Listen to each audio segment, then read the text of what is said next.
misotro kely io no matetika veriverina any anatin'ny vava satria ny vava ihinana ngeda dia misotro kely nefa vavontsy mahatratra zay dia veriverina misotro kely fa za kosa raha mbola miverineto indray dia tsy sanatria akory mitovy misotro kely fa ny fankalazanan'Andriamanitra no maniraka eto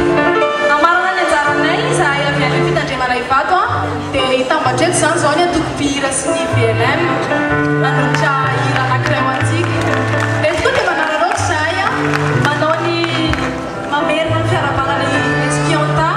na tratra ny fahavolo taona mamerina indromako manantsitrantitra dia mbola mamerina miarahaba zay indro ary fanomezana anankiray atolotra eny sy rodapartana Antananarivo dia tenin'Andriamanitra zany ho ataon'i Jehova ambony ane ianao fa tsy ho ambany voalohany fa tsy ho ramba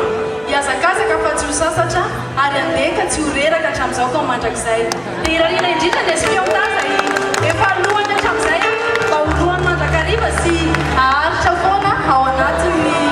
adidy marobe zay nampanaovina ny espianta izay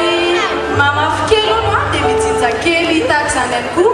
fa izay mamafy be dia lehibe no hojinjainy any farany any raha mbola eto ambony tany santsika dia mamafy ny ataontsika eto fa rehefa tonga ny fotoana ny farana zao tontolo zao dia hijinja izay nafafintsika amin'izay tsika ka ny tao-pijinjana no hira hoe